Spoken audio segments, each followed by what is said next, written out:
Hi, Life Kit listeners. Yowei Shaw here, co-host of NPR's Invisibilia podcast. So we've been digging into friendship over at our show, a topic we know Life Kit also loves to explore, and we need your help for an upcoming episode. We want to know, what do you only talk to your closest friends about? You know, like your guilty pleasures, your embarrassing sex dreams, or that weird bump on your skin? Send a voice memo to invisibiliamail@npr.org, and we may feature it in an upcoming episode. That's invisibiliamail@npr.org. Thanks so much. When open enrollment for health insurance rolls around, usually in the fall, HR departments and local brokers try to make it fun. Balloons, kazoos. Happy open enrollment, everyone. So exciting. Are you having fun yet? No. For real, picking health insurance is work. It's also not fun or sexy to be talking about insurance or healthcare. There are a lot of confusing terms. So once you hit your deductible amount, you would only be responsible for a co-payment or co-insurance. Plus, you have to think hard about your health and your finances and make decisions. You've got all these plans, bronze and gold and silver, and looking through all the details. I'm Selena Simmons-Duffin. I cover health policy for NPR's Science Desk. In this episode of Life Kit, how to choose a health insurance plan. Whether you're aging out of your parents' plan and picking one for the first time, you're ready to switch things up, or you're uninsured and you want to see if you have any workable options. We'll have experts guide you where to look for coverage, how to narrow down plans, and how to get trustworthy help if you need it. This message comes from NPR sponsor Yogi Tea. Wellness doesn't have to be complicated. In fact, it can be as simple as brewing a delicious cup of Yogi Tea and taking a moment to let your body and mind unwind. Support your well-being with Yogi Tea. Before we dive in, let's talk about why health insurance is worth having. In other words, why it's worthwhile to put in all the effort to find a plan and enroll. To begin with, you can think about health insurance like your local fire department. You might not need to call often or ever, but if your house catches on fire, it's there for you. If you get catastrophically ill, cancer, or you have an accident, it will protect you against what can be incredibly expensive hospital bills, physical therapy bills. That's Sabrina Corlett. I'm a research professor at Georgetown University, and I co-direct something called the Center on Health Insurance Reforms, which essentially means that I study health insurance all day, every day. The financial security health insurance provides is important because healthcare is notoriously expensive in the U.S., much higher than elsewhere in the world. For example, the cost of treating breast cancer can be as high as $200,000. A hospitalization for COVID-19 costs an average of $73,000. Even just getting an MRI can cost more than $1,000. So, health insurance offers financial protection, but that's not all. The other purpose is simply access to a network of providers at essentially a discounted rate. You can think of this aspect of it like a club. Join the Cigna Club or the Kaiser Club or the Aetna Club and get discounts on the doctors in your club and your prescriptions, all that stuff.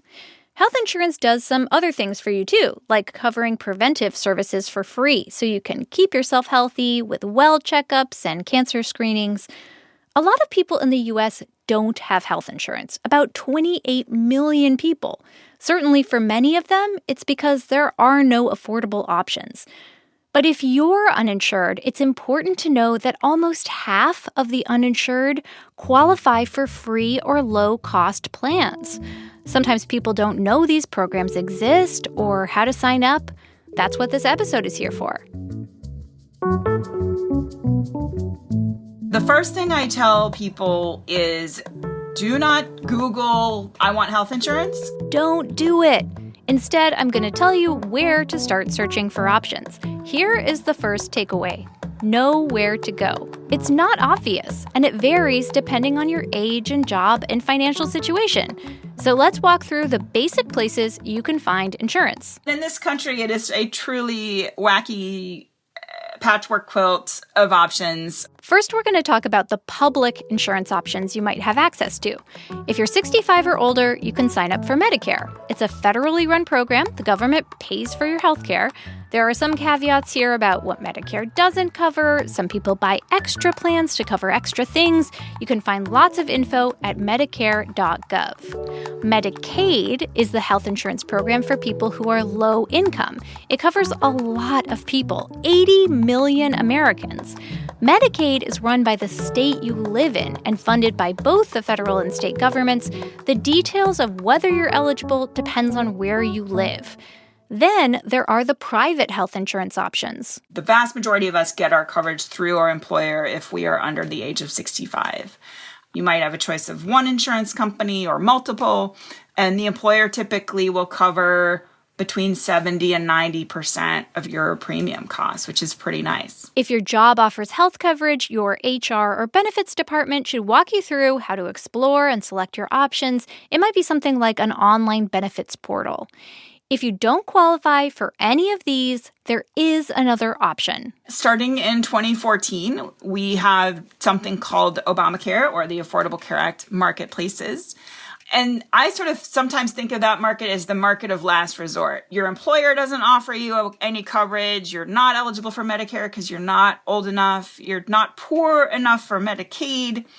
You can go to the marketplaces, apply for financial help, and choose a plan there. If you hear marketplaces or the insurance exchanges, they're the same thing. They refer to the online shopping tools you can use right at healthcare.gov or through your state. Some states run their own marketplaces, like Your Health Idaho or DC HealthLink.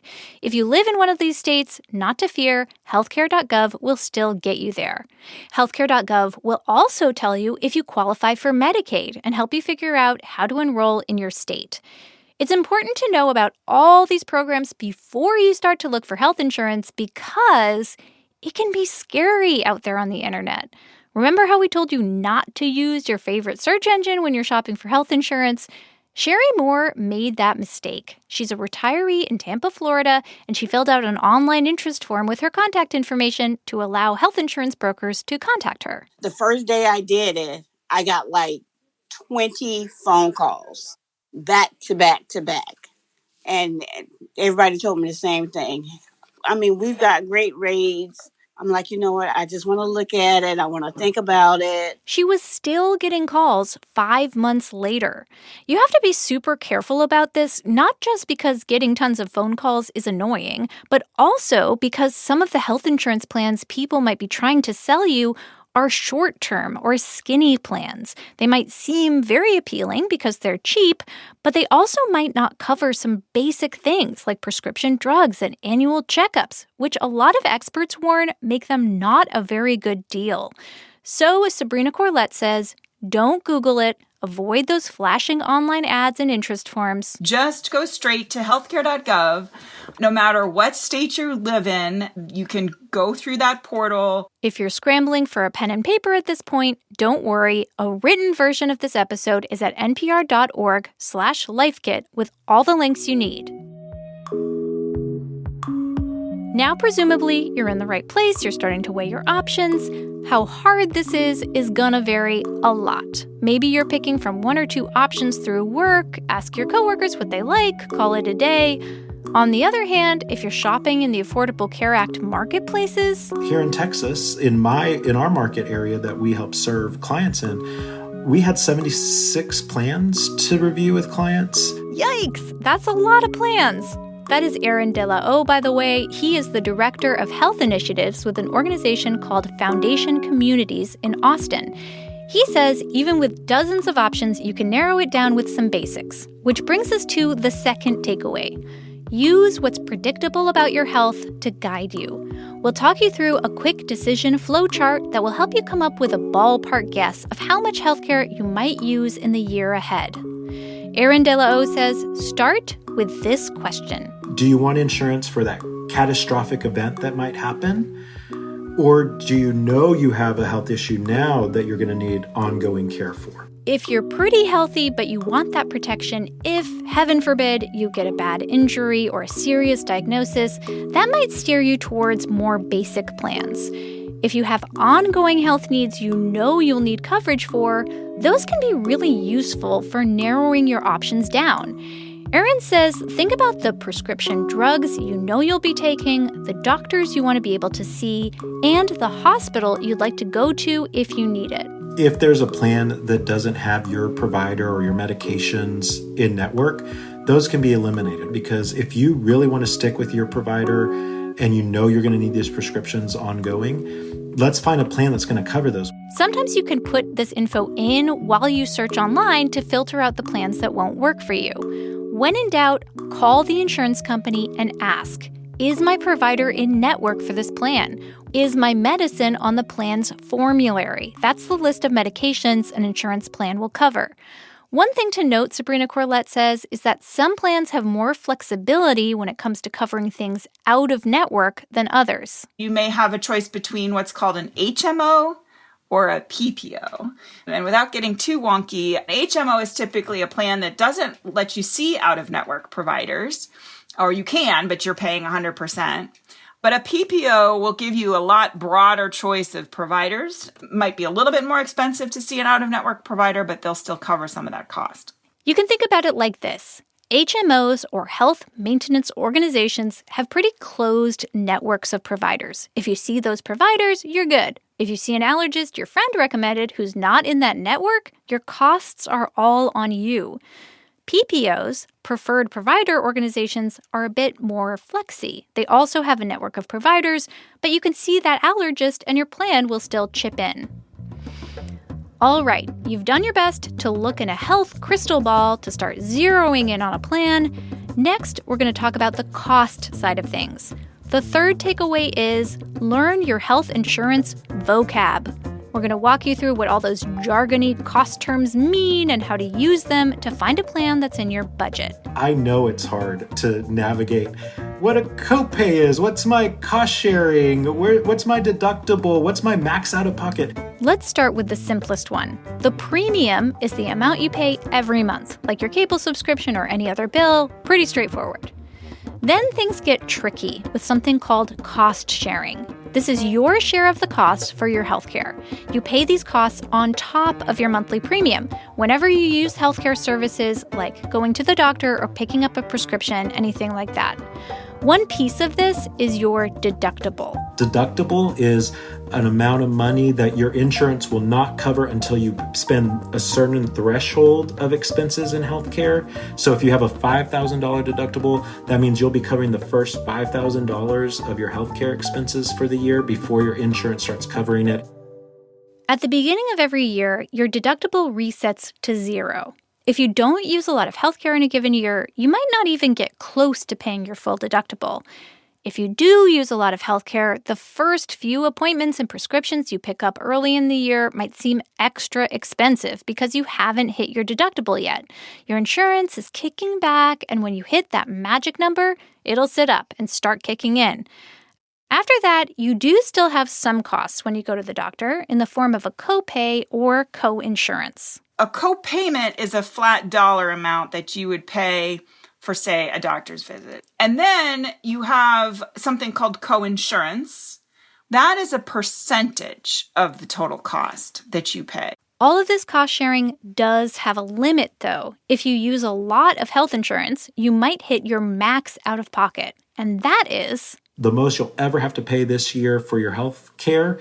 So a lot of people who have babies often get their max out of pocket covered very quickly because it's expensive to have a baby. So say you're in a plan that has a deductible of $2,000. After you hit your deductible, you'll still be paying copays or coinsurance until you hit this even higher ceiling of the out-of-pocket maximum. Say it's $4,000.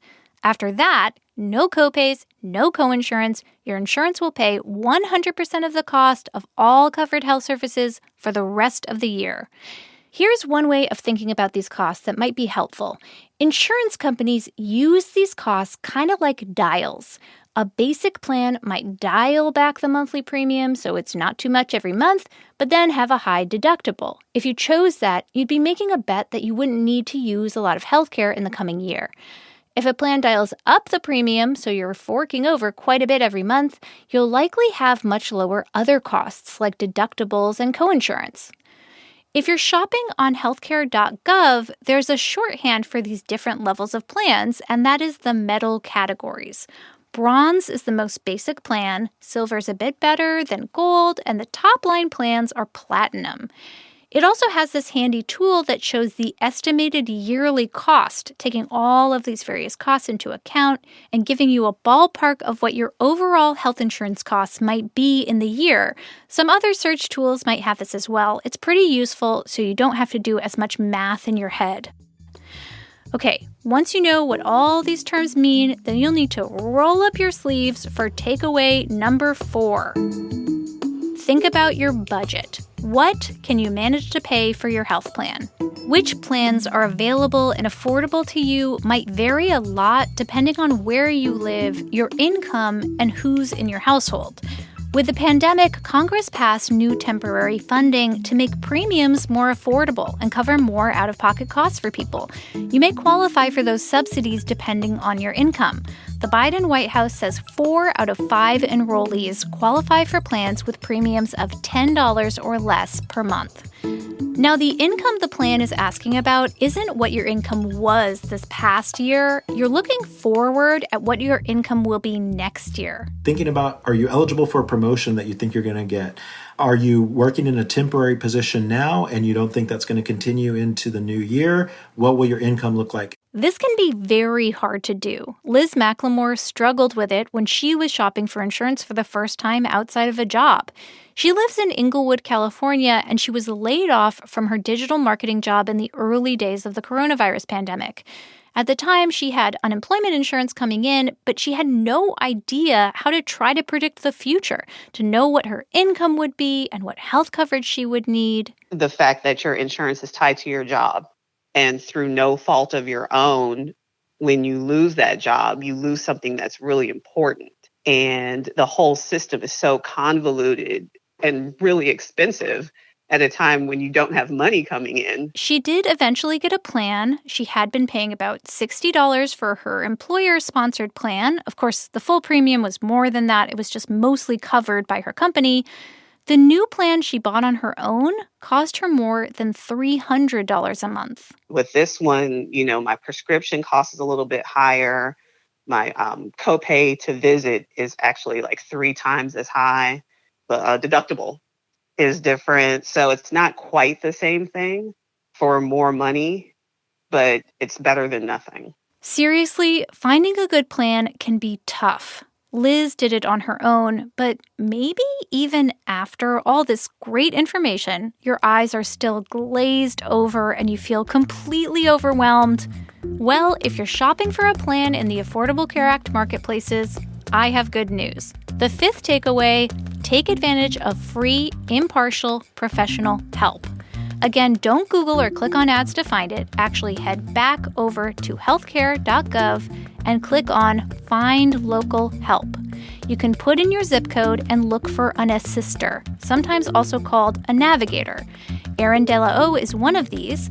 They're given government grants, and their only job is to sign people up for health insurance. So we are unbiased. We're not contracted with insurance agencies to help people find insurance that they want them to have. So we do it completely autonomously, impartially. Really, it's about what's best for the consumer.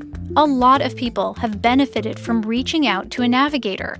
Deborah Kagan called one when she was moving from New York State, where she was covered by Medicaid, to Florida, where she didn't qualify for Medicaid. She was really scared. My biggest fear was having type 1 diabetes, and without my medication, I'm dead. And during COVID, I also found out that I had breast cancer and I had a brain tumor, and it was just one thing after the other. She connected with an assister at the Family Healthcare Foundation in Tampa and was able to sign up for a $0 marketplace plan that covers all of her medical needs. They saved my life. I mean, the navigators were amazing, and they knew everything, all the updates, and guided me through every step of the way, and were just beyond helpful. There are also insurance brokers who often get commissions from insurance companies. Sabrina Corlett says the good ones want happy customers, so they'll get you in a good plan. Go through either healthcare.gov or your local state Department of Insurance to find somebody that's licensed and in good standing. Okay, the sixth and final takeaway is know your deadlines.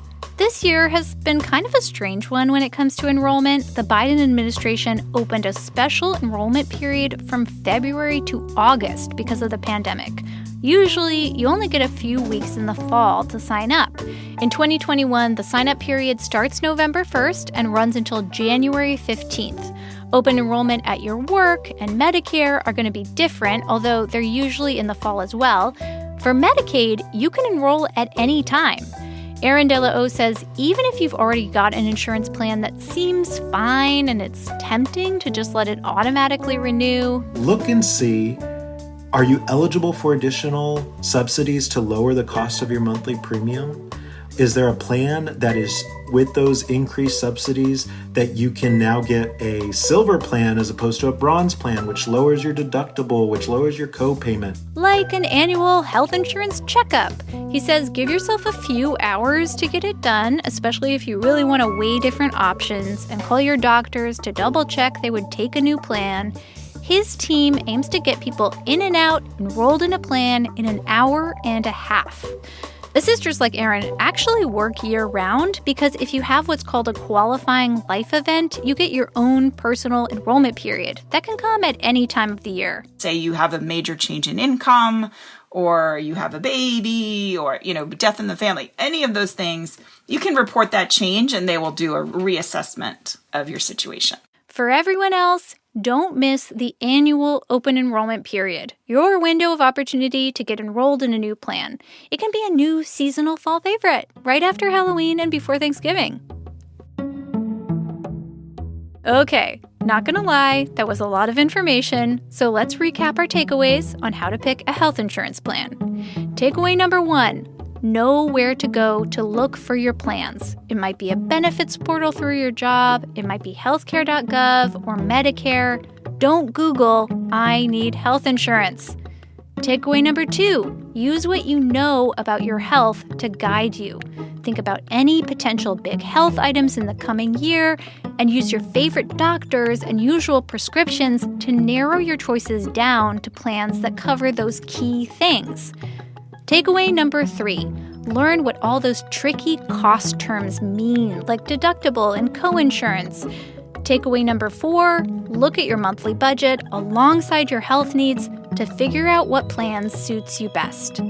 Takeaway number 5, get free impartial help from assisters. You can put in your zip code on healthcare.gov/local help.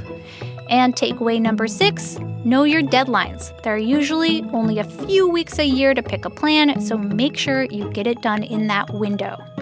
Health insurance is important, but it's also confusing. It asks a lot of us.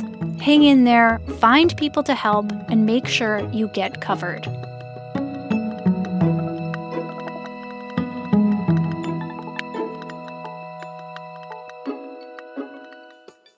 Thanks again to Sabrina Corlett and Erin De La O. For more Life Kit, check out our other episodes. We've got one on paying off medical debt, starting therapy, and lots more from health to parenting to finance. You can find those at npr.org/lifekit. And if you love Life Kit and want more, subscribe to our newsletter at npr.org/lifekit newsletter. And now, as always, a completely random tip. This time from our former intern and Morning Edition producer, David West Jr. Hey, Life Kit. My name is David West, and I have a tip for you.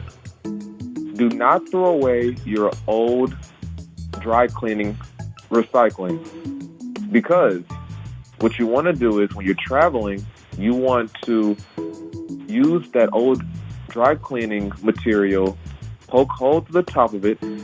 You can put a bunch of clothes in that dry cleaning with the hangers, and you can mobilize with those clothes. If you've got a good tip, leave us a voicemail at 202-216 888-9823 or email us a voice memo at lifekit@npr.org.